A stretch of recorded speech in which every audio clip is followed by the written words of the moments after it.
Back on the Sports Complex on a Tuesday afternoon. On the show today, we will start to get in to the Big 12 championship game. Oklahoma State versus Texas coming up on Saturday morning. We'll get more into that. Patrick's Big Fat Poll of the Day. Got some questions for you there. Play some good interviews from Hook 'em Up with Ian Rob B this morning. College football playoff rankings come out.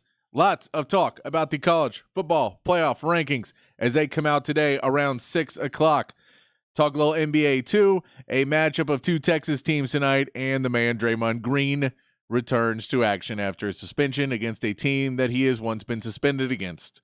We'll get into all of that, and of course your text, 512-447-3776. 512-447-3776 is the text line number. Hit us up there with your questions, your comments, whatever you want to talk about. We'll get to the polls of the day as well. All of that coming up on the show today. How you're feeling about this Texas program on a Tuesday. We celebrated on the weekend. We celebrated through on Monday. It felt pretty good to get through.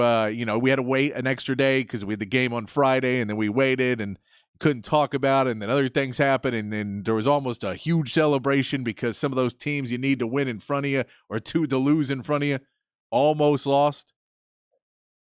But Texas still is in an okay place. They're in an okay place. We will know how okay today in the second hour of the show. We'll find out how okay or how un-okay the team is going to be, because it's going to depend on what is said in that room and what criteria they judge. And, if this is going to be, and I've said this is kind of one of those, maybe unfair years for a lot of people because the Pac-12 and the Big Ten are merging into so many teams. And I know the Big 12 is getting some of them, but those guys weren't as powerful of a conference. And the Big 12 guys going there don't like Texas either.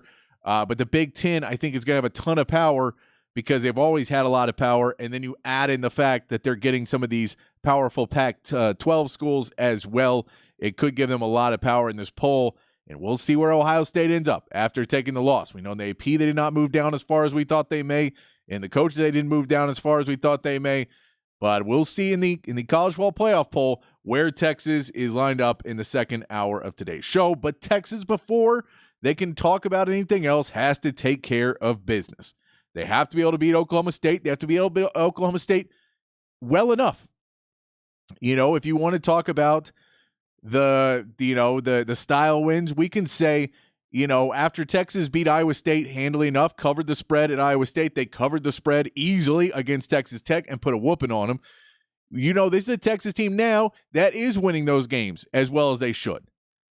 We know that Georgia has had a little bit of issues in the last couple of weeks. We know Alabama has had some issues in the last couple of weeks. We know Washington has had some issues in the last couple of weeks. We know Ohio State didn't blow anybody out that was any good all season long, and they lost to the team that we knew was better than them. So if we're looking at style points, Texas is not far behind the style point.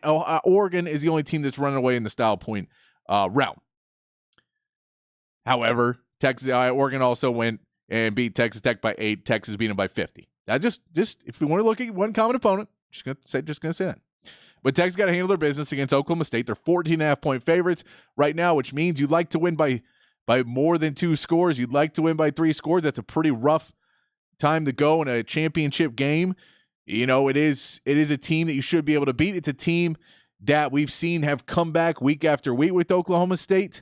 We've seen them be able to fight through adversity and get back on the board and get back into some of these games. Sark spoke to the media yesterday talking about OK State. Here's what he said to get our conversation going. We know, we're headed to Arlington Saturday, 11 a.m. competing for a Big 12 championship. And, quite frankly, that's been our mission and that's been our focus all year, was to be champions this year. And we've earned that right. And we've got ourselves in position to do that.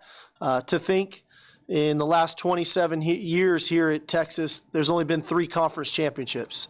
And so we don't take this lightly. We know the challenge that it is to A, make it to the game, and then B, to ultimately win that game. So to be the 4th team to do it here in 27 years would be a heck of a deal if we could get it done. but we also know it's a great challenge. Oklahoma State's a very good football team. I got a ton of respect for Coach Gundy and what he's been able to do this year. After kind of getting out to a 2-2 start, making kind of a philosophical change, especially offensively, to go 7-1 in their last 8 games. A very good team and making adjustments. They're a great second half team when things aren't going their way. Most notably, the last couple weeks, their ability to adapt to the game. And so we know it's going to be a 4-quarter game.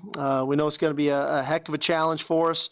But I think our guys are up for the challenge. The one thing with this group that I'm coming to find out is it's kind of business as usual. You walk in, you don't feel something different in the air in the sense of, the guys are focused and they want to be dialed into the plan, but it's kind of business as usual. So that's how the week will go, and it won't be any different from a travel perspective and things of that nature. So looking forward to it. So one of the big things you're going to hear all week long, and we'll keep talking about all week long, is that Oklahoma State is a 4-quarter team. You watch a game against BYU where everybody was watching because it depended if Texas was going to play Oklahoma State or Oklahoma, and at halftime, Oklahoma State is getting killed. And you could sit there, and I was sitting there watching with friends, and I told them, take whatever the Oklahoma State will cover the second half. They're going to come back. I don't know if they'll win. I know they'll come back, though. They'll put a fight in. And one of the things they've found that's gotten them back in games, and it didn't work in one game. And the UCF game, and I mean, that's an anomaly for a couple reasons, but the UCF game was the game where they went down early and were never able to come back in that game. And there's a couple things you can look at in that game. There is possible reasons why Oklahoma State wasn't able to come back. Now, they're like Tech in one of the main categories of why they're better in the second half of the season than they were in non-conference, which is they found their running back in Ollie Gordon, and they just started to ride Ollie Gordon. And they got that running game going. The offensive line has been blocking wonderfully for him, and they got really going with that running game. And most teams, when you are behind big at halftime, are teams that will go to the passing game. They understand that that's probably not the best idea with their quarterback. Alan Bowman's an okay quarterback. He does all right, but he's got 10 touchdowns on the year, 11 interceptions. So if you're looking at a quarterback who may get you in more trouble than less, then you want to keep running the football. And they didn't start to stray away from their plan more. And I think when defenses got a little bit more laid back in the second half, thinking that an Oklahoma State team might start passing more, Oklahoma State continued to run the football, and Ollie Gordon was able to put up the crazy stats he's been able to put up. If you look at that one UCF game for Oklahoma State, where Oklahoma State gets creamed in that game, partly it is, yes, it was, not just on Ollie Gordon. It's not just on the game plan. This is after you beat Oklahoma and you're pumped up, and I'm sure there's mental things, especially on that offensive line. But that was Ollie Gordon's worst yards per attempt. So he didn't get as many attempts because he's averaging roughly 2 yards per attempt in this game. So if Texas is able to slow down Ollie Gordon in this game, if you're able to take away his 5, 6, 7 yards a carry that he does and break out runs, and you were able to slow down Ollie Gordon, there's not really the other side to this Oklahoma State offense that's really worked at any point in the season. Now, anything can happen in a game, and Mike Gundy might have a perfect formula, and he knows exactly what to do against Texas, and he's going to run those rub routes, and he's going to run slants, and he's going to do everything he can to get some short passes and get Alan Bowman some confidence. But we know in that UCF game as well, Alan Bowman was picked off 3 times, no touchdowns. Not a good game for him either. Everything compounded. Something else you saw in that UCF game was that UCF kept their foot on the gas. Just like Texas did against Texas Tech, they kept their foot on the gas and never really tried to slow it down into a ground and pound game, because Oklahoma State is going to play you well if you try and ground and pound them. But if you try to go out there and win with speed and talent, that's something that Oklahoma State does not have as much of. So you have to go out there and continue to press against him. You have to continue to rush. You have to continue to create pressure. And now that may, you have to figure out those pressures that you're not letting running backs make big plays on you and not letting Ollie Gordon go on you. But you need to get pressure, and you can go help out by somebody. We know Ryan Watts is questionable for the game. We won't know until probably the Thursday presser if he, where he's going to be. And I'm assuming it'll be a game time decision because that's normally how Sark runs. But we do know that Manny Muhammad has stepped in this game. Manny Muhammad is a guy who's going to play for the ball. And against Alan Bowman, this is probably a good thing to do. He's a guy who may not put the ball out there with the speed and the accuracy that he needs to. And you can make a big play or two to really shift this game going in the right direction. Here's Sark yesterday talking about Malik Muhammad. Well, I think Manny Muhammad has played a good amount of football for us this year. I think we've done a good job of trying to rotate that secondary, whether it's the safeties or the corners, and making sure a lot of guys are playing and getting their opportunities to play. I think the one thing that Manny has is I think he's got a really high football IQ. So his recognition of things and formations and motions and whatnot is pretty high. I think 2, he's a highly competitive guy. And I think 3, he provides a lot of competitive spirit. He plays the game with some emotion. And, I think inevitably for him, when he can play at the line of scrimmage and he can play a physical brand of football, I think that's best suited to him. But he can play off, he can play zone, he can do all of that. But what I've liked about it is just his growth. And I know we've talked a lot of times about some other true freshmen on defense, Anthony Hill, Derek Williams, but Manny Muhammad has steadily improved as the season's gone on, and we're seeing a pretty good version of him right now. And you're going to need to see that version because you're going to want to go out there and get Alan Bowman to throw the ball. You want to try and slow down Ollie Gordon as much as possible, and it may not be necessarily that you can stop him and do whatever, but if you can keep him under 4 yards a carry, get him in that 3 to 2.5 to 3 yards a carry, and get some stops on the line and just be able to bring the pressure and bring him and set him down, it makes Mike Gundy have to question if he can keep running the ball. Now, if Texas can keep running the ball, UCF did go out there and run the ball on Oklahoma State as well and was able to have success doing that. If you're able to do that, you have to keep your averages up and their average down. I know that's kind of a basic sentiment to football, but the reality is Texas has the weapons to run the ball, to throw the ball, and Oklahoma State has the weapon to run the ball. They have not had a lot of success passing the ball. So Texas is going to have to get out there and slow down this team. Now you have Devondre Sweat, you have Byron Murphy. They're going to be in big games. This is something where they really feel that they're going to be able to put this team on their back because they know as well as anybody. Sark doesn't have to talk about it. Sark doesn't have to bring it in there. Sark is going to give his speech about this is what we're fighting for. This is the Big 12 championship. This is what matters. That's what he's going to come out and say, right? The players know. Devondre Sweat knows he doesn't want to end his season in a January bowl game. He wants to make the college football playoff. Every one of them knows what they're aiming for. Now, you may or may not make it. That's not fully up to you because you lost the Oklahoma game, and that's unfortunate, but that's the way it is. But you can go out there, and those defensive linemen can make a huge impact in this game. But you know that you're right there as long as you can put up the points. We know we're going to get the college football playoff poll here in a little bit. Sark was asked on Monday if he thinks his team is a contender and should be in the contention for the college football playoffs. Here's his answer on Monday. Why wouldn't I? Okay, that's a better answer, and I'll move on to the next one. Okay, so I was exhausted by the end of Saturday. I really was a fan. I came in early Saturday morning to watch the tape and to get a lot of the kind of the paperwork stuff done coming out of our ball game, and then I just started to become a college football fan like I am. I didn't have to change. I loved watching some great games, and there was fantastic games Saturday. But by the end of it, when it was Pac-12 after dark, that little bit of the Pac-12 in me growing up in California, I tuned into the UCLA Cal game that night. I was thinking to myself, man, I'm exhausted.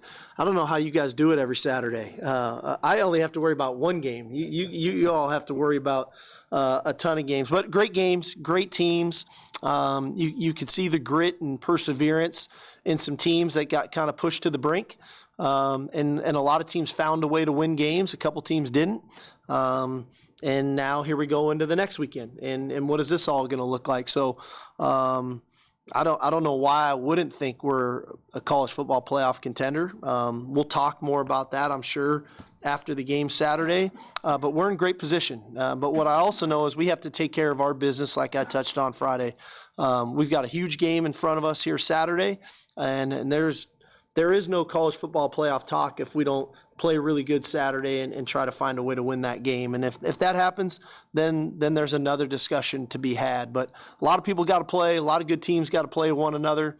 And, the dust, like I say all the time to the team, the dust's going to settle where it's supposed to. So we'll see what happens.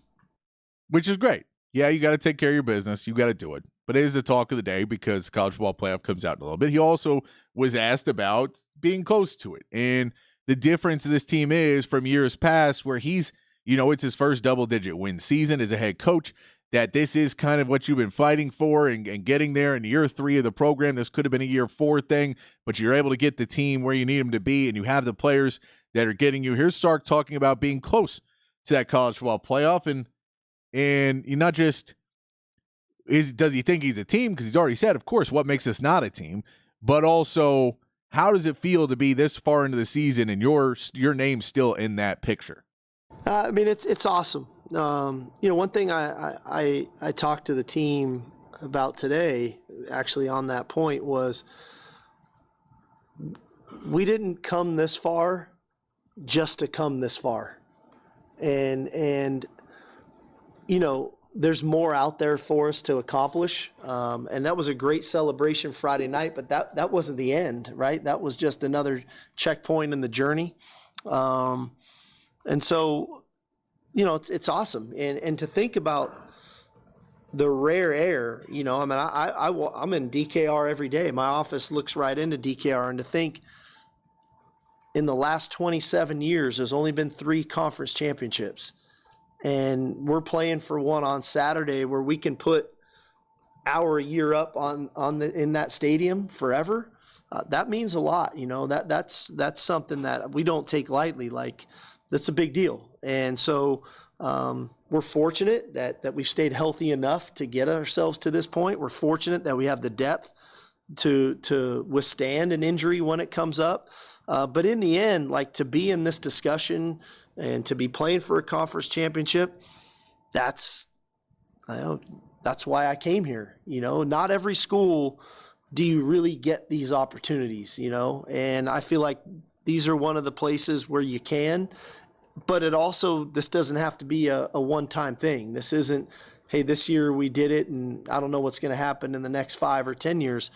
If we can do it right, I don't want to say it's routine, but hopefully it's a little bit more consistent where we are in these discussions, where we are competing for conference championships, that we have the pieces in place, not only from a roster management standpoint, but also a facility standpoint, a coaching staff standpoint, a support standpoint from administration, to where this is what Texas football is. And so it took a lot of hard work to get to this point. And so I try not to forget my first season here. I try not to forget some of the tough games, the tough locker room speeches, the tough press conferences, because that's a friendly reminder of how far we've come. And we should be proud of that. We should be proud of the work that we've put in to get ourselves to this point. You should be proud, and you should be proud you whooped up on Texas Tech, and you should be proud you're in a position to go whoop up on Oklahoma State. This is a game on Saturday that you can look at in 2 ways. You can look at it in that the Iowa State game was a little scarier. They handled the business there. I was not that worried about Texas Tech, and they came out, and they did not seem worried, but they seemed like they had a point and an emphasis to make. And you can on Saturday show up with that. We want to make a point, and we, feel disrespected, and we feel that we need to go make a point that we're the best team, not only in the Big 12, but we can be the best team in the country.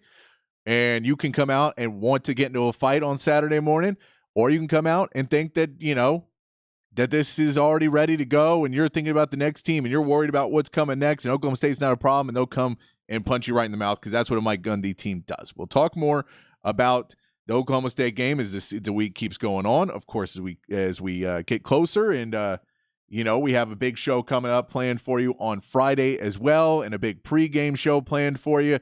And as much coverage, Big 12 Championship, it has been a long time since Texas has been there, and we're excited to be back there. So the Horn will be giving you a ton of coverage on Friday afternoon and Saturday morning. Of course, hook them up with E and Rob B happening all week long as well. We'll be here on the Sports Complex all week long. I think my man Jacob's coming in tomorrow as well. So we'll keep previewing and we'll keep talking about Texas. But let's get to the Big Fat Poll today and get to some of your text messages. Patrick's Big Fat Poll of the day on the Horn. Big Fat Poll of the day today. Text number 512-447-3776. The number is 512-447-3776 to text in and talk with the show. A couple of questions for you today. This one is a whole season long thing. We always ask you about who's your MVP for the game. I want to ask you, who's your MVP for the regular season for college football for Texas this year? Who is your MVP? Who do you say that's the reason that we're in a one-loss team right now, that we can go on and put up the numbers that we can put up? We can be a 12-win team, a 13-win team, hell, maybe even a 14-win team if things happen the right way. Who's your MVP for the season? And because we have the college ball playoff rankings coming out in about 45 minutes or so, who is your top 5 ranking? Who are your top 4? Sorry, top 4. Who's in your college ball playoff? Does Texas get into your top 4 right now? Not what you're predicting it's going to be. Not what you're predicting it's going to be next week. But right now, if you had to rank your top 4, where are you putting? Who are you putting in your top 4? And what's your ranking 1 through 4? So we can kind of see what you guys think. I know some may be homers. I don't have Texas in my top 5, in my top 4 right now, but I think they can get there. What is yours? Tell me on the text line, 512-447-3776. And we will be right back on the Sports Complex on the Horn 1019 AM 1260, the Horn app, and hornfm.com.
Back on the Sports Complex here on the Horn, playing Jimi Hendrix in honor of Jimi Hendrix's what would have been his birthday yesterday. We're playing it all week long because you can't go wrong with some Jimi Hendrix here on the Horn.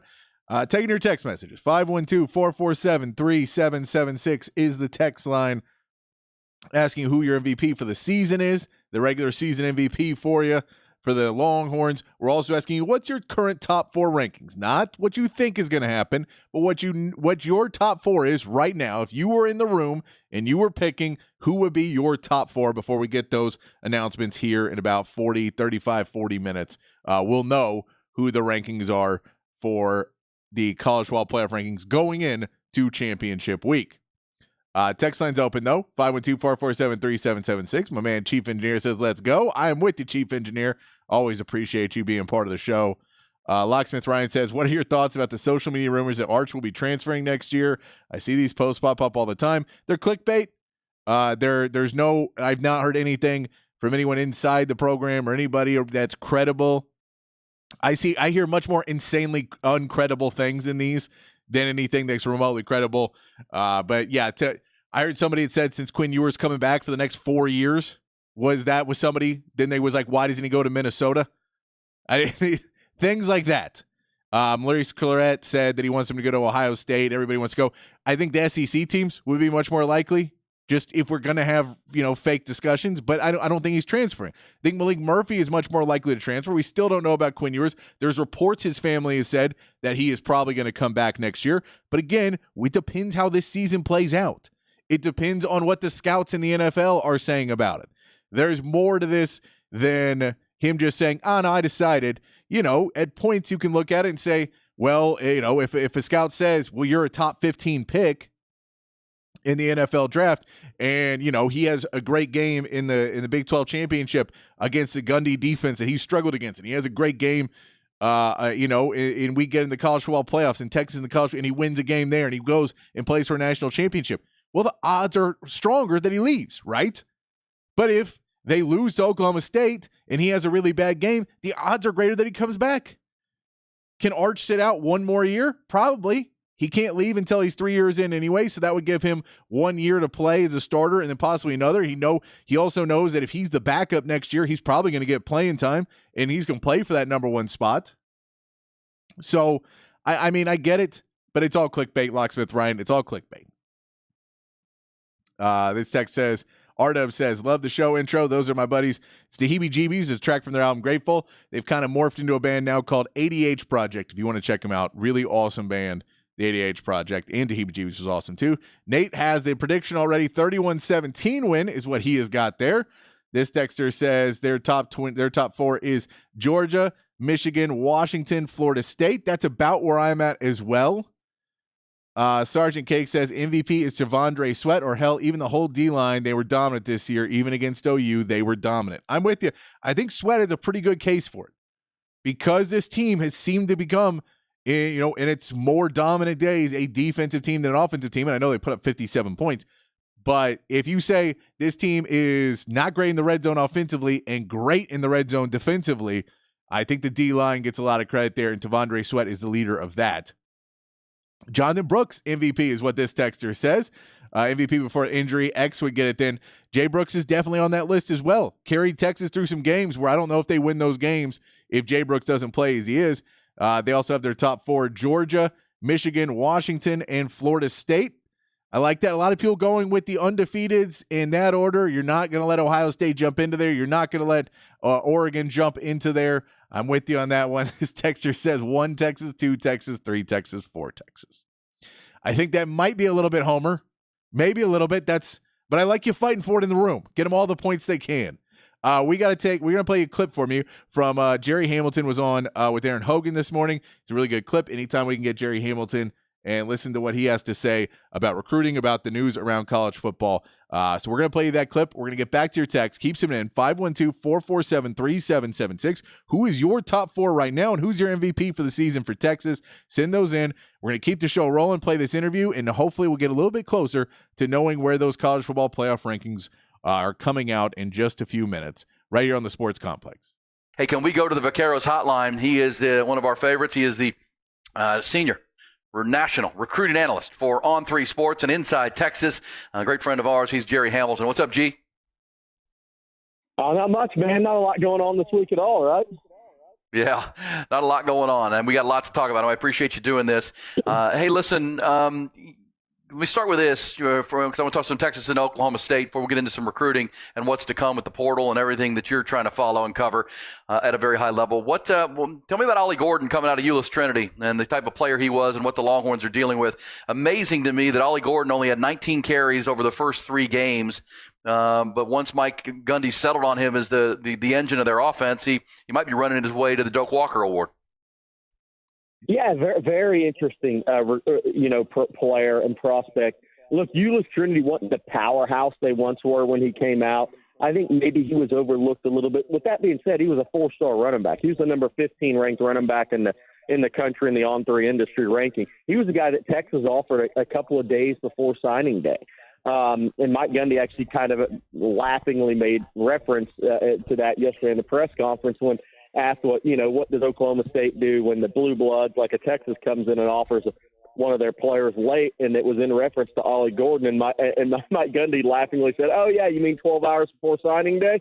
So I thought that was actually pretty funny. But Ollie Gordon is a physical back, multi-sport athlete. He grew up in that DFW area on the same youth football teams with some guys on the Texas team. There's a lot of familiarity in this game. There's a lot of guys from Dallas, a lot of guys from Texas on this Oklahoma State roster as normal. In fact, of the 33 prospects that have been drafted in the Mike Gundy era at Oklahoma State, 16 are from Texas, and the majority of those are from DFW area or East Texas. So, yeah, but Ollie was a physical player. He's a long-arm guy. I can tell you this, what happened there this year was they started the season with a 3-quarterback rotation. And Ollie Gordon wasn't the hardest practice player, the guy that was going as hard as other people in practice. And I think Mike Gundy and that staff had to get him to totally buy in. They also had to stop the 3-quarterback system, and they decided on Allen Bowman. And all that happened about the same time. And even though they had that loss against Iowa State, that's when they started to come together. And when he settled on Bowman, and when they changed the run game from more of a zone scheme to a pull-to power scheme. I mean, and that's where they've gone, and that fits Ollie Gordon. And I think Mike Gundy's done a great job of getting that kid to maximize what he can do this year. And like you said, Aaron, he's probably going to win the Doak. Yeah, Doak Walker Award. It might have been Jonathan Brooks running to that award had he not gotten injured against TCU. And then the season he was having, but we've seen this Longhorn backfield, and that's another side to this game. It's amazing. We're going to drill down on the Longhorn first trip to the championship game since 2018. And Quinn Ewers should be the story, but we're talking about these running backs. I mean, Tashard Choice, Steve Sarkisian, they're doing a heck of a job. You cover these guys on the recruiting trail coming out of high school, but so not surprising for you to see a guy like Jaden Blue or a guy like Savion Red stepping in and running the way they were. I mean, this has been pretty impressive as the Longhorns with C.J. Baxter going down was down to their 3rd, 4th, 5th running backs, and they still ran all over Texas Tech. No, they did. And the thing about it is they're all different backs. That's the good thing for Sark, right? I mean, C.J. Baxter fits that inside zone scheme. I mean, he fits it, and he's got great hands, and he's really good in pass pro for a young back. Jaden Blue, more of the home run hitter, right? You want to get him in space. You want to get him the ball on the edges. Now, if you block it clean inside for him and he gets a crease, yeah, he makes a play like you saw against Texas Tech. He doesn't necessarily fit the inside zone run scheme, and people are going, well, he's running tougher. Yeah, he's running tougher, but we're thinking more SEC next year and the large humans that are lined up across from your large human, and how does that play into it? But if they can get Jaden Blue in space, they can get the ball out of the backfield, and he can hit that home run on those occasional carry. While he is running tougher, he's never going to be a downhill power back, but he has got a lot of home run, big play, chunk yardage play ability in him. Savion Red just runs pissed off. I mean, that's what he does. That guy is angry on contact. He drops his pass. He is going to he is not the fastest guy.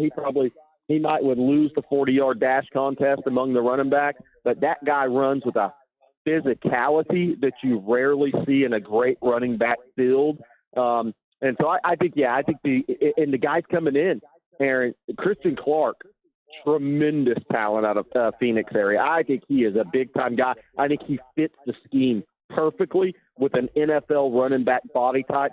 Jarrett Gibson, Florida's still trying to fight Texas there.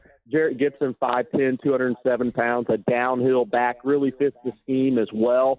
So Texas has two more guys on the way that are really talented as well.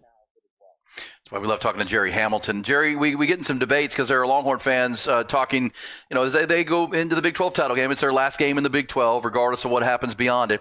And we saw the SEC schedule and the dates kind of trickle out yesterday from Chris Lowe at ESPN, and the showdown here with Georgia in October, the game with Arkansas at Fayetteville, the game with A&M on November 30th.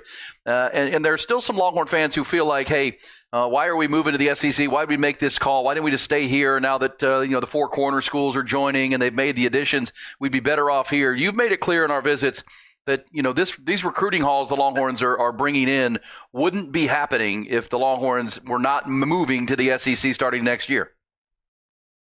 100%. I mean, look, Cedric Baxter would not be at Texas right now. As great of a relationship builder and coach Tashard Choice is, he wasn't coming to Texas if they were in the Big 12. And that's opened up the state of Florida for Texas in recruiting.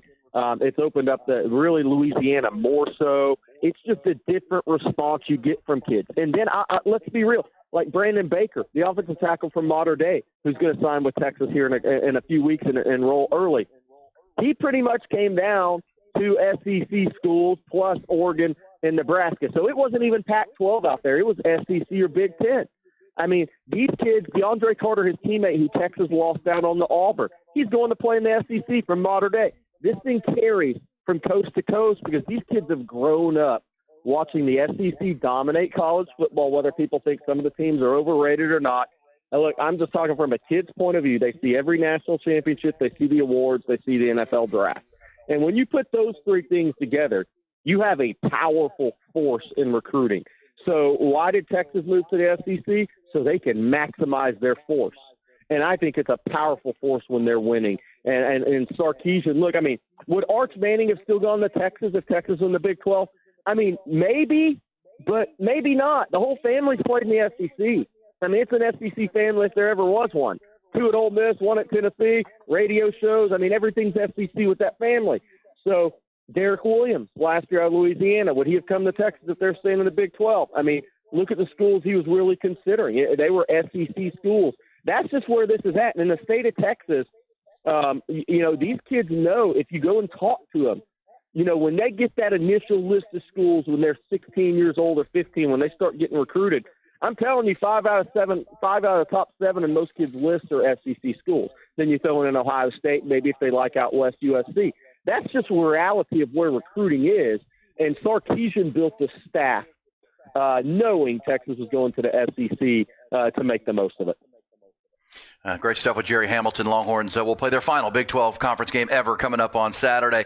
Hey, Jerry, the hire of Mike Elko at Texas A&M, and how does it resonate with you, and how does it resonate with recruiting? I know he mentioned the Texas high school coaches yesterday at his intro press conference. He's going to try to rebuild some of those relationships. That's the main rival and the main recruiting rival, along with Oklahoma. How does Mike Elko resonate with recruits, you think? I think what's interesting is when a coach is hired, the first thing I do is, okay, let's see what happens after he fills out his staff. Who does he put on that staff? Because that is so key in recruiting. And I think because Elko was at A&M and he understands the state, I think he'll keep Elijah Robinson, which is a key for defensive line and keeping those guys on the team, because there were a lot of Twitter goodbyes being written about 48, 72 hours ago. That weren't published, but they were being written.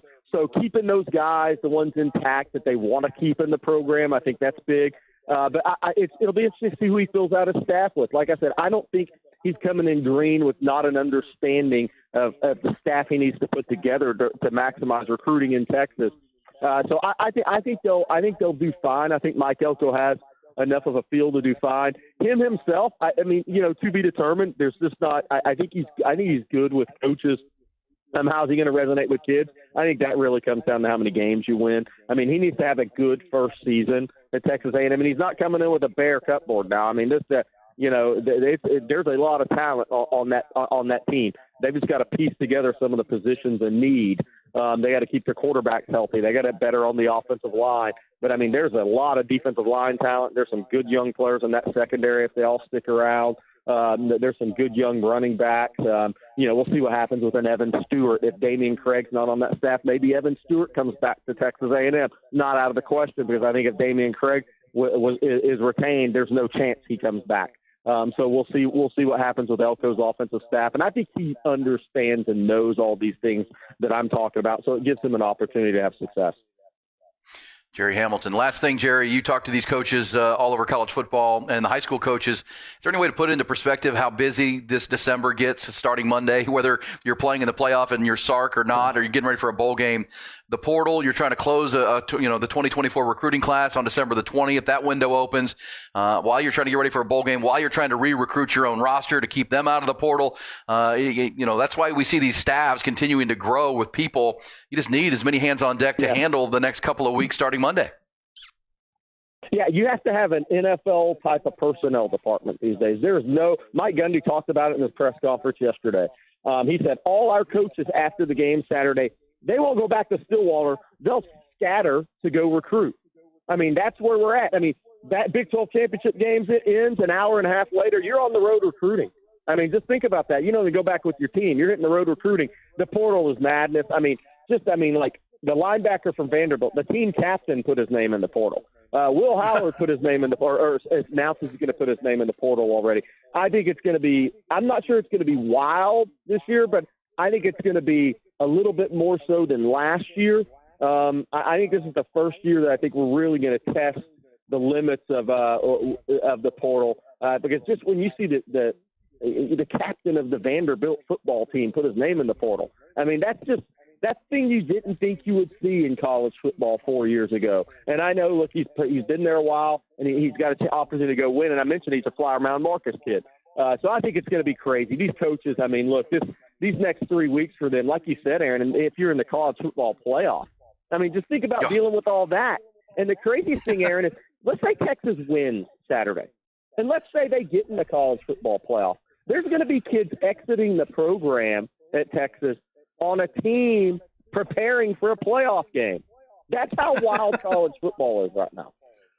Yeah, because they got to, if they're on the depth chart down and they want to make a move, they're going to have to jump in early. It is crazy times, but always good stuff with Jerry Hamilton. They have to jump in. They have to jump in to get a spot somewhere. You can't wait until January 2nd. I mean, you're too far behind if you're a kid that's leaving a school.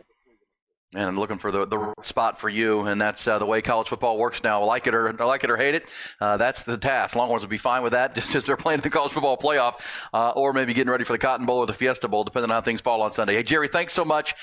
Chester Jerry at Inside Texas, of course, on 3 Sports, on their YouTube channel as well, on Texas Football. He's got a show coming up at 8 o'clock on Coffee and Football, which is always great. Jerry, thanks so much, my friend. Appreciate you jumping in. You got it, man. Talk to you soon, Aaron. All right, there's Jerry Hamilton. There you go. There's your layout. Recruiting, bowl games, portal. It's crazy times. He also gave a good thumbnail on Ollie Gordon, this Longhorn running back room, and the Longhorns moved to the Southeastern Conference. Good stuff there. Always good to hear from Jerry Hamilton. We're going to take a break. When we come back, text line 512-447-3776, asking who your MVP for Texas is for this season, for the full season, and we're asking you who is your current top 4 if you had to put out your ranking, as we're waiting for the college football playoff ranking here in about 20-25 minutes. We'll get to your text when we get back here on the Sports Complex in the Horn 1019 AM 1260, the Horn app, and hornfm.com.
Back on the Sports Complex here on the Horn. Text lines open 512-447-3776. We'll take a break at the top of the hour. Come back, get into the college football playoff results. What they put up for the rankings. As soon as those are out, we'll tell you what they are. Talk a little NBA in the 6 o'clock hour too. Getting you ready for another great night of sports action here on the Horn. But the text line's rolling 512-447-3776. We do try and get to everybody's text. We try to get to all of them in a show every single week. We're asking you this week, who's your MVP this season for Texas? And we're also asking you, who's your top 4 right now? If you were in the college football playoff room, what would your top 4 be? This texter says, George, their MVP is Sweat-worthy. So a defensive and an offensive MVP there. And special teams, I guess, as well with Xavier Worthy. And their top 4 is Georgia, Michigan, FSU, and Texas. FSU getting in there. Getting a little love from, I think FSU and Washington are hard, but they both didn't play a great schedule. And, without Jordan Travis, I don't know how much that's going to affect it, but we will see. This texter has Georgia, Michigan, Washington, Florida State, and subject to change, of course. MVP is Jonathan Brooks. I can go with Jonathan Brooks. I think he offensively is definitely on that list for sure. Just what he meant to this team until his injury. This texter says, it's Arbor Horn 81, says, my regular season MVP is Tavondre Sweat. He has spearheaded that defense all season long, and the Horns would not be where they are without that defense. My top 4 right now, in order, are Georgia, Michigan, Washington, Florida State. You got to have the undefeated teams at the top, unfortunately. Let's go, Louisville. Yeah, I think Louisville you're up there for, and then the question of Oregon, if you figure they'd put Oregon ahead of Texas, they have all season, but we'll see after the big win against Tech, a good win against Iowa State, and maybe Oregon State put up a little bit of a fight there against Oregon.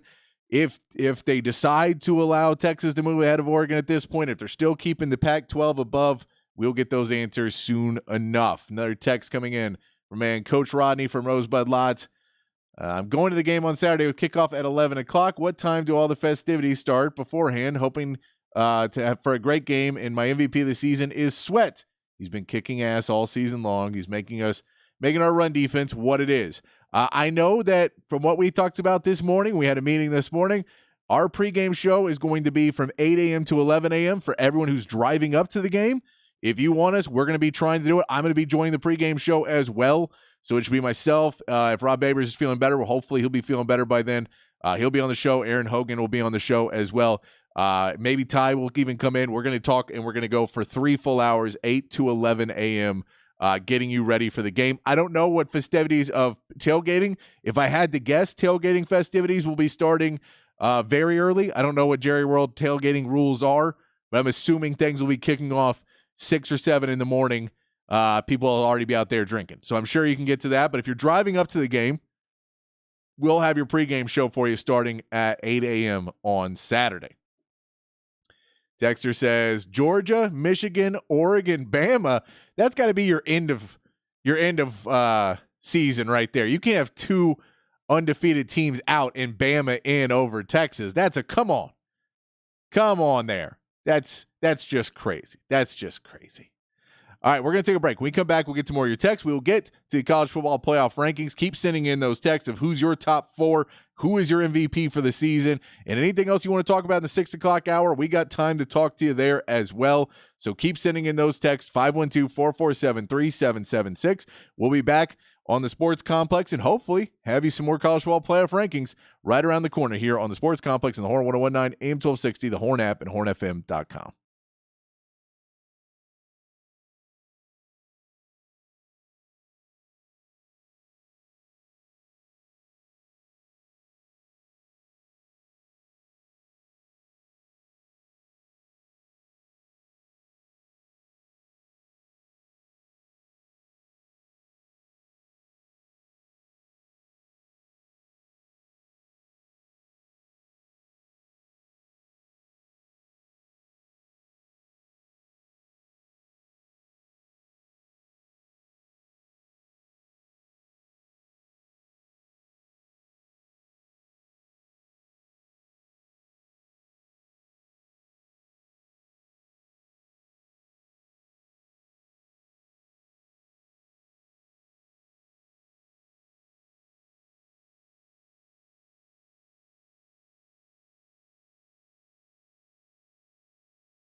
Hour 2 here on the Sports Complex.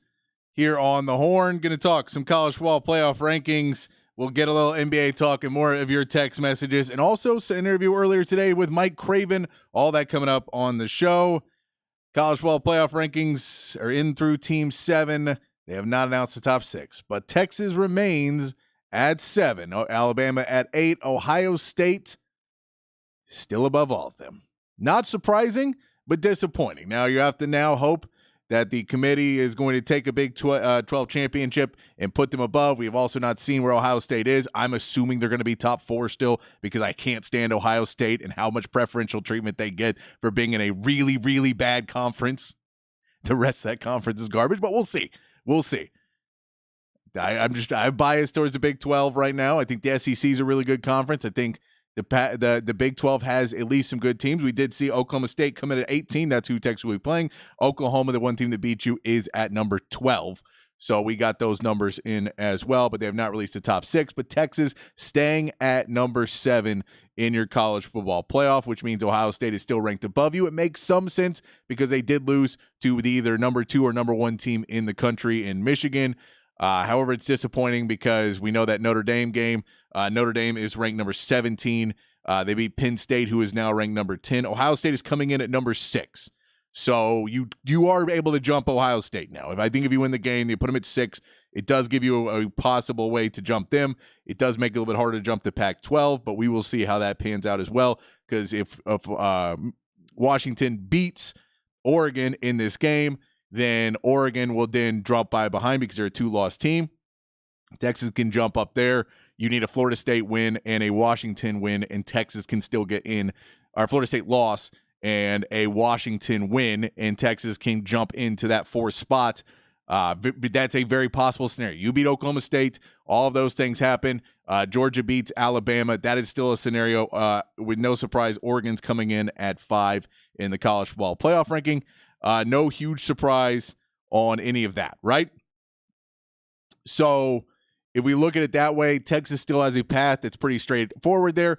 You figure even if Washington were to lose to Oregon style points, they don't really like Washington a ton, that Washington would drop behind Texas too. You just have to really know, now that you know that you're still behind Ohio State, you are going to have to put the effort forth, and 2 touchdowns is a minimum win against Oklahoma State to get ahead. We know that several years back, Ohio State actually jumped TCU, who had a bye week, was not in the college football, not in the Big 12 championship, and they jump ahead. Number 4, Florida State in the college football playoff rankings, as they're releasing them right now. But we know that Ohio State jumped TCU to get back into the playoffs after losing to Michigan a few years ago. So it's a possibility that Texas can still get into there. Your easiest path right now is a Florida State loss to Louisville, who didn't look great this last week. And Florida State still looked okay against Florida. That's probably your easiest path to get to the college football playoff, and then a Washington win over Oregon. But that could flip-flop. You could get in there, but you have to handle your business if you're Texas. Washington coming in at number 3. So now all we need to know is if Michigan jumped to number 1 with their win, or if they still have Georgia ranked at number 1, who is, I believe, 28, 29 straight wins now. Just a crazy amount of wins, and your 2-time defending champions. We will see who that is in just a moment. Text line's open, 512-447-3776. I want to get to all of your texts before I get into a little NBA talk as well. Michigan is coming in at number 2, which means Georgia stays at number 1. As much as people don't like Michigan, this is a pretty decent sign for Texas that the Big Ten is not going to favor, may not have the favorable match, that Georgia's still in there. So we'll see. But that is probably your easiest path. If you're Texas, there is some other ways it can work out. But Georgia wins, Michigan wins, Washington wins, Florida State loses, and you have a path to get up into that from 7 all the way to 4. That path is cleared because Oregon would then lose, and you could possibly jump in Ohio State at 6. And Florida State would drop out as well with a loss to a Louisville team who lost again last week. So that's your path. That's your path. We know it now. I was hoping that Texas may jump up to 6. Did not happen. They're still behind Ohio State. I get it. Not a huge fan of it, just because I think Texas has played more better teams. I don't really have the love for Notre Dame that they have. They're both very close wins over Notre Dame and Penn State, but it is what it is. It is what it is. Back on the text line. WOPI Parts Guy says, my MVP for the season is Jonathan Brooks. He was on my Heisman list. And my Big 12 prediction is UT 38, Oklahoma State 21. That would get you close. That's a 3-touchdown win, and that would get you a little bit closer to that college football playoff. Bo texts in 45-14, Texas over OSU. Sweat is the MVP for the season, and Georgia, Michigan, Washington, FSU, which is what the rankings are right now. Most valuable player is not the same as the best player. Sweat was the best player. Jay Witt was the most valuable player. I love that you are still going to bring in the Jay Witts. I get Jay Witt is very valuable. He is. I think Tavondre Sweat would be more valuable of what this defensive line has done. I love what Jay Witt has done. I'm a Jay Witt supporter. Believe me, I'm a fan. But I may not go with Jay Witt as my MVP. But I love Jay Witt. I think he's great. He's definitely on the list of one of the more important players in the Sark rebuild and bringing Texas to where they're at right now. He's definitely a huge part of that. And Georgia, Michigan, Alabama, and Texas is the list of your top 4 there. Texas will not play Alabama in the 2024 season unless possibly in the SEC championship game. They're going to play Georgia next year and not Alabama. Oklahoma gets Alabama next season. They do play Georgia and they do play Michigan, but I don't know how the SEC championships game is going to work out next year, but I guess they could play them there if it is just the 2 best teams. You could see them, and they could play all 3 of those teams next season. I'll give you that. Right Guy from New Mexico says, MVP for the season will be a tie between Sweat and Jonathan Brooks, but I will say for the most improved player, I have to go with my boy Taff. Yeah, Michael Taff has had a great season. He's had a couple things where I think he was put in situations and teams were able to attack him. They found better ways throughout the season to put their guys in situations where they are winning the battles more than they are losing them. I'll give PK and all the defensive coaches a lot of credit that they've kind of found ways to use guys in their proper settings, and I think they are rotating them more just based on, just on a rotation than necessarily putting them in for situation-based. And it seems like later in the season, they've got them going a lot better. But yeah, Michael Taff, to go from a walk-on to a scholarship player, to help him get Arch Manning, to be the guy to make a bunch of big plays, gets a punt block in the Texas Tech game, really, really great. RW, it is you said again, the 80H Project, 80, the number 80, and then an H Project. His name is 80, ADY Hernandez, but 80H is what the name of the band is, who does the intro music that you can go see live right now, playing around town. You can go check them out. Scarlett, my MVP. This team has so many strengths, so much talent everywhere, so many contributors, but I've got to go with Quinn. I don't think they make it this far without steady QB play. I like that. I like a little change of pace in Quinn Ewers. He hasn't had the best season. He missed some games with injury. We saw how important he was in the game where Malik Murphy made a couple big mistakes. And, he's young. He's going to do that. I'm not holding it against Malik Murphy in any sense, but that was the K-State game. Just let him right back in the door that they were able to come back and get into fight in that game where they may not have been able to if Quinn was on the field. We don't know. Let's see. We got from Chief Engineer. He's got Georgia is number 1. Michigan is number 2. Washington is number 3. Played a little flat towards the end of the year. Another tough match for Texas. Number 4, Florida State. Most wins against bowl-eligible teams with the loss of QB made tough. Number 5, Oregon watched a few games. Another tough match for Texas. Number 6, Texas, along with Oregon, best win-loss team. Coin flip on those two. Texas got the D. Oregon got the offense. Funnily, poorly enough, Ohio State is number 6, Chief Engineer. But yeah, I'm with you. I think Texas is a better team than Ohio State is. I've been on this all season. I know, and Ohio State people probably hate me now. But I'm not a huge fan of this team. I'm not a huge fan of Ryan Day. I'm not a fan of McCord. I just don't think they have the team this season. I love their wide receivers are amazing. Marvin Harrison Jr. is amazing, and they are a good team. They're a good team. I just, I get you scheduled Notre Dame too, and you didn't know they were going to be having an off year, but if they didn't have an off year, you lose. If they weren't playing, if they weren't not that good, you would have lost that game. The only reason you won the game is because they put 12 men on the field.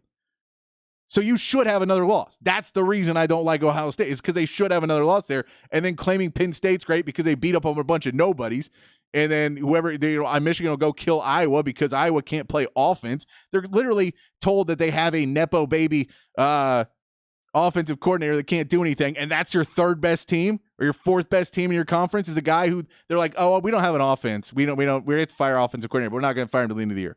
You want to tell me that's a real conference? That's really great. Michigan's great this year. Ohio State's good this year. Penn State's okay, and you beat an okay Notre Dame. I just don't feel it for them. I think Texas played more tough teams, and they played some easier teams, and some teams they should have blown out for sure. I can agree with that 100%. We also get from Chief Engineer Quinn for MVP. Stats starts and ends with QB. We should not have this record without him. He made great strides this year. Next would be Sweat. Hard choice. I'd say co-MVPs. Yeah, I think Jay Brooks is on that list as well for what he did carrying this team when Sark just wanted to run the football. He did a ton there. A lot of good stuff here. Arch ain't going anywhere, people, says Chief Engineer. Why do kids transfer NIL and playing time to get noticed by the NFL? He doesn't need the money, and like a lot of other kids, he could have never touched football again, set for life. Going to the SEC is eventually going to be playing against the best. No better stage to show your gifts. Texas QBs don't go through full seasons anymore. Somebody who gets hurt, he'll have a few shots next year and probably start year 3, if not sooner. Murphy may transfer, but I doubt it. He got game and is one injury away from having that shot on the stage. I do think Murphy transfers if Quinn comes back. That's just personal, but I don't know Quinn. I don't know Malik Murphy, so he may not. I'm not having conversations with him, so I can't tell you. Good stuff there from a man, Chief Engineer. FSU may be down to third QB. Go Louisville. Undefeateds win. And Louisville, Texas. Hook 'em is what we got there. I like that. Get back. And yeah, we're Texas fans are going to be rooting very hard for Louisville this weekend. The hardest Texas fans have ever rooted for Louisville. For sure. For sure. We got to go in there. Also, Coach Rodney from Rosebud Lot, we're going to be in studio. Aaron Hogan will be down in Arlington on Saturday. He's going to be down there on Friday afternoon doing the show, bringing on some special guests, and he'll be down there Saturday too. So I don't remember the name off the top of my head. We'll be running ads, and Aaron Hogan will be talking about it. But Aaron Hogan will be down in Arlington doing the pregame show from Arlington as well. I'll be back here in the studio. I will not be driving down there, but we will have a guy down there. You also say Georgia, Michigan, Washington, Florida State. MVP kicking and special teams for not blowing games this year. Very good. Blind Longhorn fans says, without Marvin Harrison Jr., how good would Ohio State really be? I don't think they would be as good as what they're saying.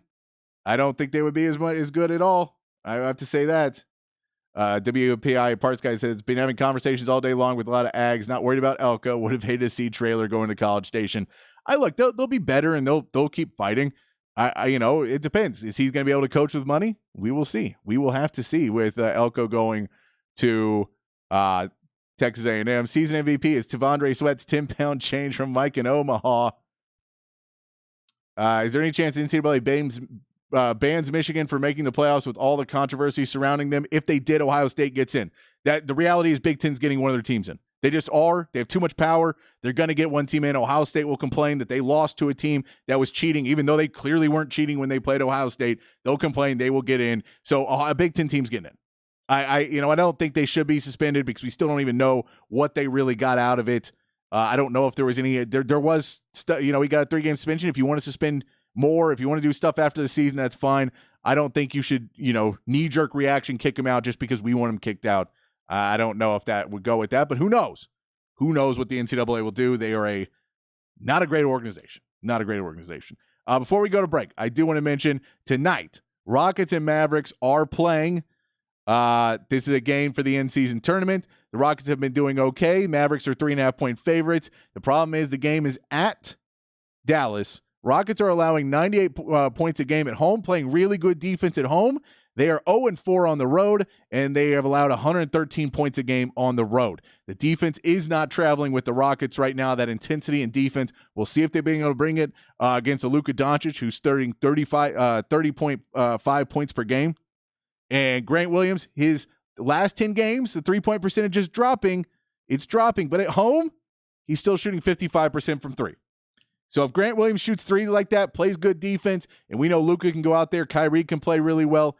We know Derek Lively is a game-time decision for that as well. but a big Texas matchup of the two better teams in Texas right now, because the Spurs are skidding hard, not playing very well. We'll see if they change it. They got a break from Sunday to Thursday. Maybe they'll try and do something in between there. I do not know. But Rockets and Mavericks tonight at 7:30 will be a good matchup to see how Texas is doing in the NBA. So check that out. All right. We're going to take a break. Text line still open, 512-447-3776. We'll come back. I'm going to play this interview with Mike Craven. We'll talk some more about the college football playoff and keep rolling along here on the Sports Complex in the Horn 1019 AM 1260, the Horn app, and hornfm.com.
Back on the Sports Complex here on the Horn on a Tuesday afternoon. I'm playing Jimi Hendrix music all week because Monday would have been his birthday, so why not play some Jimmy for you all week long?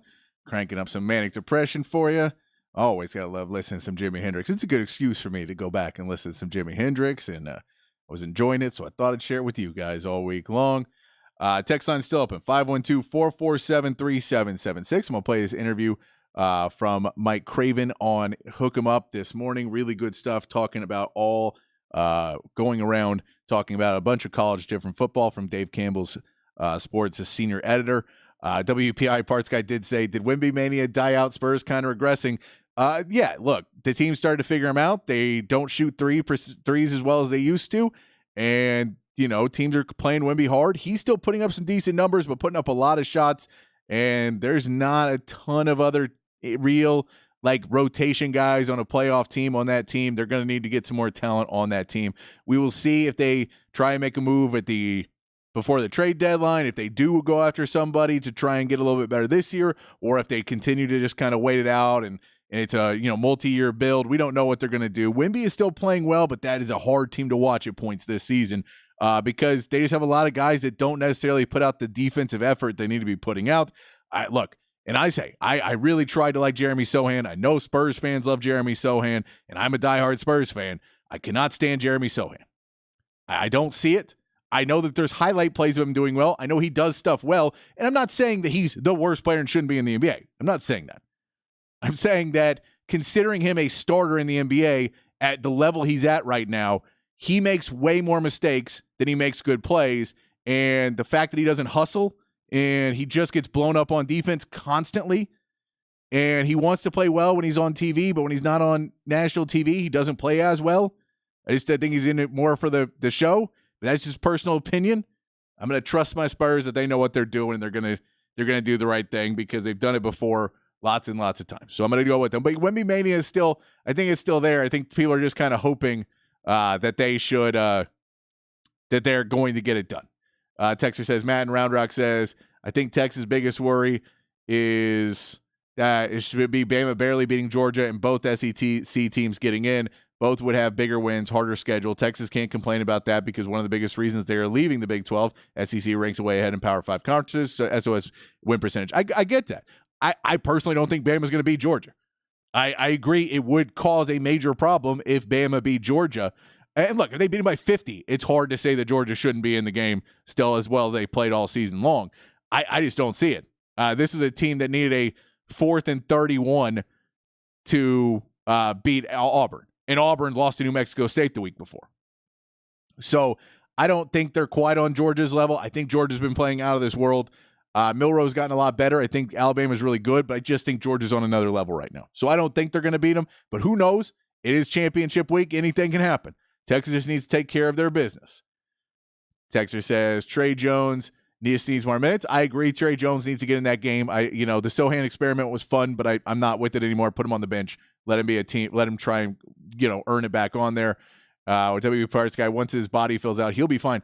I don't think Wemby's the problem. Wemby's not the problem for me.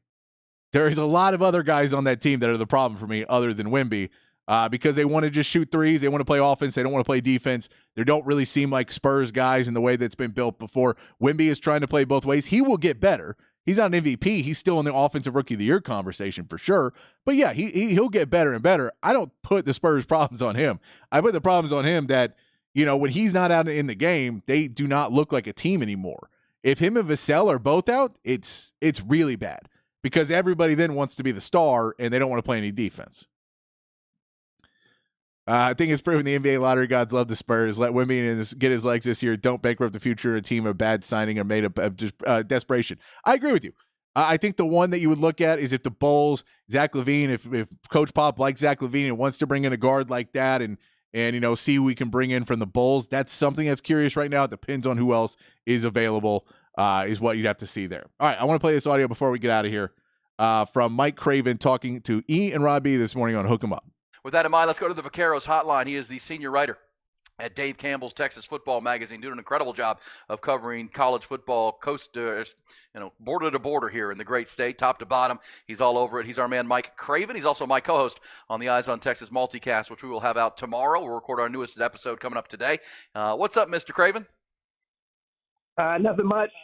Nobody got fired between the time I went to bed last night and the time I woke up, so it's pretty good. Pretty good. Yeah, you've had a busy couple days. I mean, you knew this was coming with the carousel, and you were in Waco yesterday, you told me. Then you had to travel down to College Station, which isn't that far of a drive, to cover the Mike Elko press conference. Let me start with what you learned in Waco, and then we'll get to the Aggies and the Longhorns in the championship game. But what'd you make of what's going on in Waco? Dave Aranda will stay, 3-9 campaign, but massive changes coming to how they run the operation, it feels like.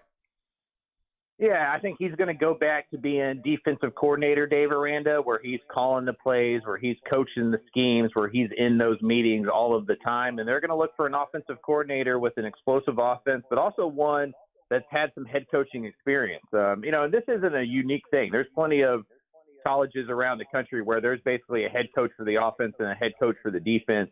It feels like they're going to go that way. And another big part of it is they're going to get into NIL a little bit more. Baylor, a small Christian university, I don't think that they wanted to get into the waters of NIL too much. But you look around, even in the Big 12 without Oklahoma, there's still plenty of places in there spending a decent amount of money on players. And if Baylor wants to keep up, they're going to have to get into that pool. I think they realize that. So those are the changes that we're going to see in Waco. All right, so we'll watch for names of a dynamic offensive coordinator with head coaching experience. There are those guys are out there for sure. But Dave Aranda, Mack Rhoades, the AD there, you still feel like they're confident in Dave Aranda. He won a Big 12 championship in his second year, but a fall without Matt Rule's players and Joey McGuire moving on to Texas Tech and take a lot of that recruiting staff. There's still confidence in Aranda in Waco. I think so. And, you talk to Dave, you like him. You want to like him. You want him to succeed. And I think, watching what happened with Dana Holgorsen at Houston versus what happened with Dave Aranda at Baylor is likability and the ability of bosses to go, well, I like this guy coming to work. I like working with this guy. I want him to do better. Let's see if he can have one more year. Another part of it's the money. I think A&M buying out Jimbo for $76 million warps our brain into thinking that's not a ton of money, and all of these colleges have $20, $30, $40 million laying around to go buy out a coach. Dave Aranda's at a private school, so we don't know the exact number, but I'm told it's around $20 million. They just finished their development center, or finishing up their player development center. They just built a new basketball arena. They finished an indoor practice facility. Like, they've done a lot right in the last year or so at Baylor, and I just don't think their donor base was up to, hey, let's get another $20 million raised and then another $10 million for the next coaching search. I think they're going to try to get Aranda back in his comfort zone of being the defensive coordinator, try to bring in a guy who's been a head coach to run the offense, and then they're going to reassess after the 2024 season and see where Baylor's at. Mike Craven, Dave Campbell's Texas football senior writer, went from Waco, where he got that news. Dave Aranda still liked by his bosses. Safe to say at Aggieland, Jimbo Fisher wasn't very liked by a lot of people. And that's where the $80 million buyout comes, and now the move to Mike Elko.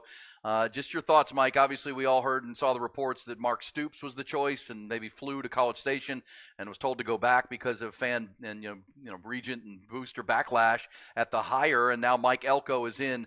What was the scene there yesterday? Uncomfortable? What was your read of what went on over the weekend and what was announced yesterday? No, I mean, I think everything was fine, and they were having a good time yesterday. I mean, General Welsh, who's their interim president, probably going to become the president at Texas A&M shortly, kind of made a joke at the very beginning, kind of saying the quiet part out loud. And he goes, turns out hiring a big-time college football coach is hard. And it can be, right? I mean, there's a lot that goes into this thing. There's a lot of opinions in the room. I think we act like Steve Sarkisian was the one and only choice for Texas, and everybody that was in that room bet on Steve Sarkisian. That's not how it goes, right? Like, there's differing of opinions. There's 10 or 15 power brokers making these decisions, and they're not all going to agree. And also, they're all used to being told yes. Like, not many of them are used to being told no. Like, they get what they want all of the time. And so I think with A&M, they still have a problem with leaks, right? I mean, all that stuff kind of goes on, I think, in a lot of coaching searches. but we don't ever hear about it. The fact that we heard about it is probably a bad sign. But Mike Elko checks every single box that they wanted. They looked around at the SEC and they see Nick Saban and Kirby Smart as the two top dogs. Well, those guys are defensive coaches. And so I think they wanted to go back to their roots, get a defensive coach. When Mike Elko was at A&M, they were 34-12 under Jimbo Fisher. When he wasn't there, they were 12-12 under Jimbo Fisher. I think they see Elko as like the glue guy, as the program guy, as the blue collar dude. And I think with Texas coming into the conference, that's the mentality and that's the perception that they want there at A&M. So I think it was a good hire. I just think the way that they got to the hire makes it look like maybe it wasn't as good of a hire. That's as usually you do, Mike. You put it in great perspective. Yeah, there's a lot of people with opinions, and if the Stoops stuff doesn't get leaked, maybe he was just flying in for an interview to finalize, but somebody wanted that out, and it really led to the backlash, which led to Mike Elko, which may in the end be the right hire anyhow. Pretty clear for Mike Elko that he can coach defense. I don't think there's any doubt about that. He knows most of that locker room, that he still has a ton of talent on the defensive side. His ceiling and his fortune there is going to be predicated on the staff he hires and the offensive coordinator he hires from this point. Yeah, no doubt. It'll be interesting to see if he brings in Johns from Duke, who's a good young offensive coordinator that a lot of people like, or if he goes outside. I mean, he's got a budget. I mean, they handed that to A&M's credit. They handed us his contract info as soon as the press conference started. I mean, the whole thing. His 6-year, $7 million base salary, what the incentives were. He can make up to $10.5 million. And then the other part was the assistant salary pool. He has an $11 million assistant salary pool. And so he's going to be able to go get whatever offensive coordinator he wants probably, or at least most of them. And so it'll be interesting if he stays with guys he knows, or if he goes out and gets kind of a big name splash OC to lead this thing. And then you're right about the familiarity. He talked about how it's rare for your first team meeting for you to know half the roster. And I think that's one of the reasons that he was hired. 2024 is a big year for A&M.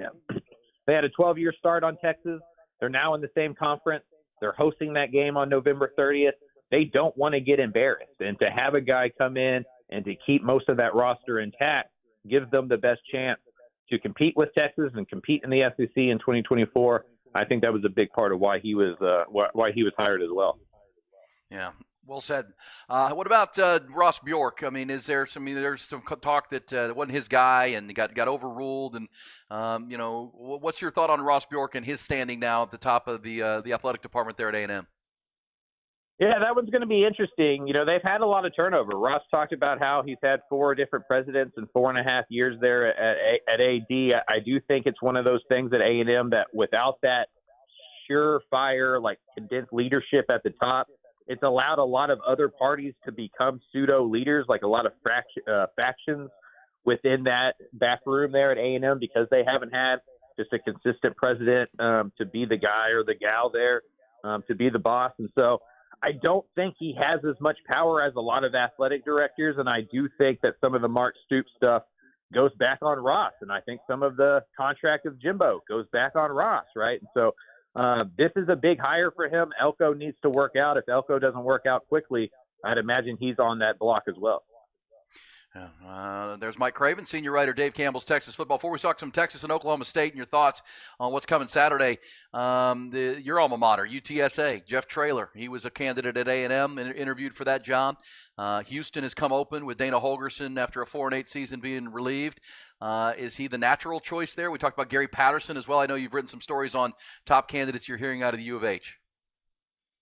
Yeah, I mean, I think UTSA may have dodged a bullet here. Without Arkansas opening up, without Baylor opening up, A&M going more national, Jeff Traylor may be the head coach of UTSA in 2024, and that's something that I don't think I would have predicted about a month ago, just because I thought some more jobs were going to open.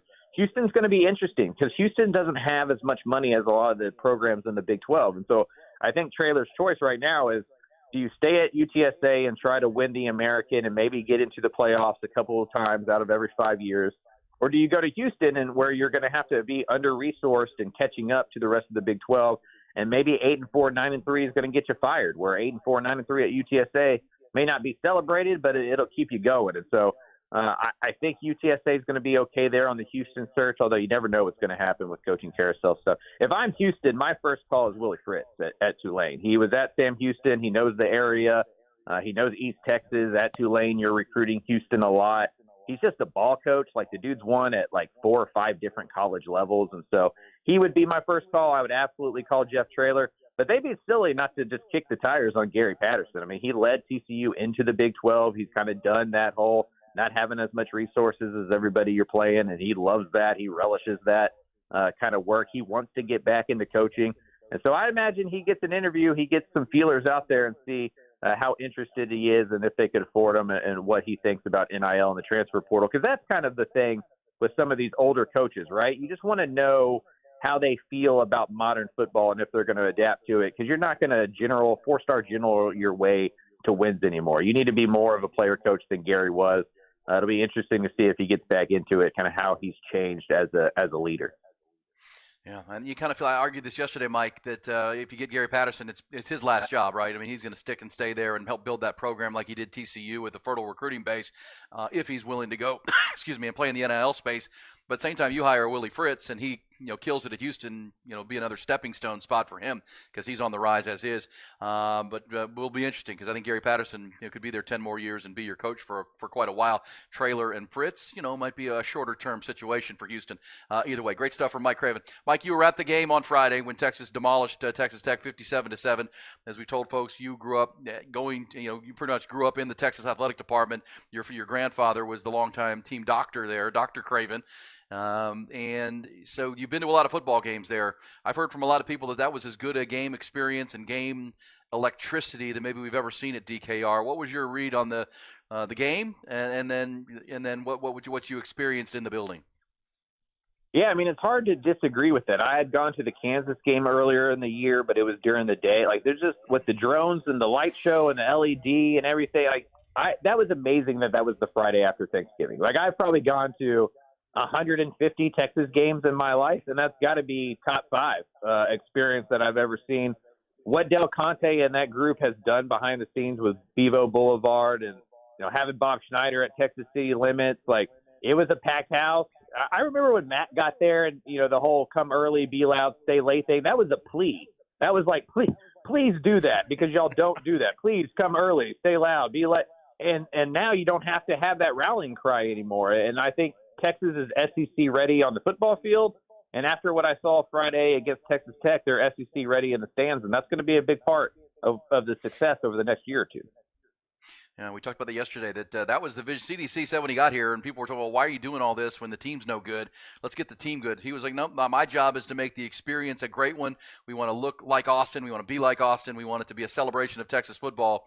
And then it's Sark's job to coach the team. And he's done a heck of a job of building the roster. And now it's really come together. And I think that Friday night was kind of a culmination of both of those visions.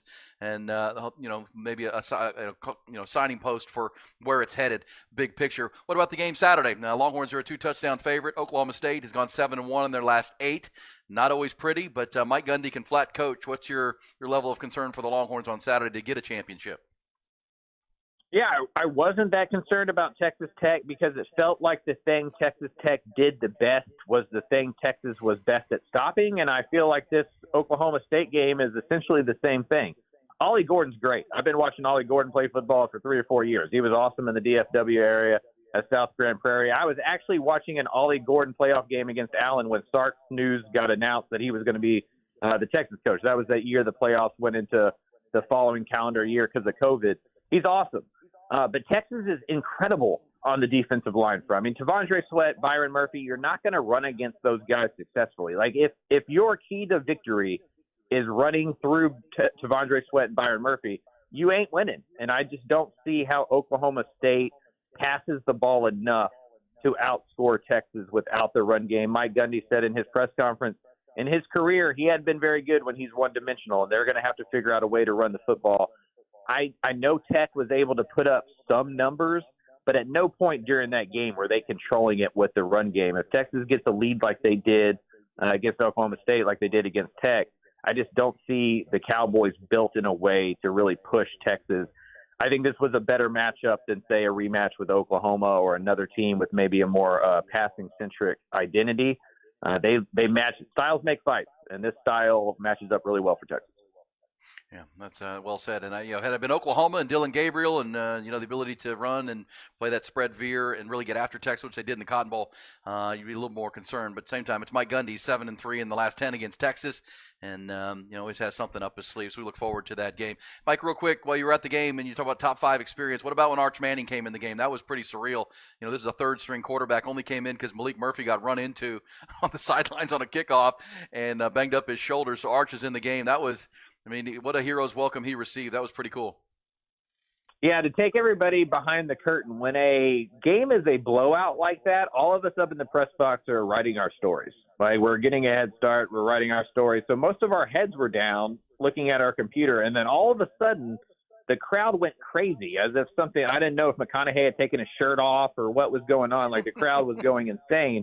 And you look up and you see Arches out there, and we all stop writing our story, right? We just watch the rest of the game, because you don't know what's going to happen. And it's just like such a thing we've all thought about for so long and written so many words about that you just went there and you watched it. It was awesome to see the crowd stick around and then the crowd have that type of reaction. And you get reminded what the Manning name and what the lore and the pressure that kid must be under. It was something. It was something to see a game be a blowout and then a kid who you've never seen play before at the college level come out and then captivate the entire stadium and the entire press box. It's just something about that last name. Yeah, and you said it. You guys had your head down. Fans were leaving, and all of a sudden Arch is in. Everybody came back, and the place was packed all the way until the end, which really, culminated a great night for Texas. And see if they can finish it off with a great game Saturday. Thank you, Mike. I'll see you later, and we'll be recording the Eyes on Texas podcast for our episode this week. A lot of the same conversation, but even deeper dives. We appreciate you, my friend. Thanks a lot. All right, talk to you later. All right, there's Mike Craven. Good stuff on all things Texas A&M, Baylor, Texas. Likes the Longhorns. Styles make fights, and this one does seem to fit Texas, much like Texas Tech. Good stuff from Hook 'em Up with Ian Robbie and Mike Craven there. We're going to take our last break. We'll be right back here on the Sports Complex in the Horn 1019 AM 1260, the Horn app, and hornfm.com.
All right, we ran out of time. We'll get back to it tomorrow. Talk more Texas, Oklahoma State. We'll talk more about the college football playoff rankings. Texas is still at number 7, and get to more of your texts. Of course, always appreciate all you guys playing along on the text line. We'll get back to it tomorrow. Until then, be kind, be safe, keep your underwear clean, and we'll see you right back here tomorrow, 5 p.m. on the Sports Complex.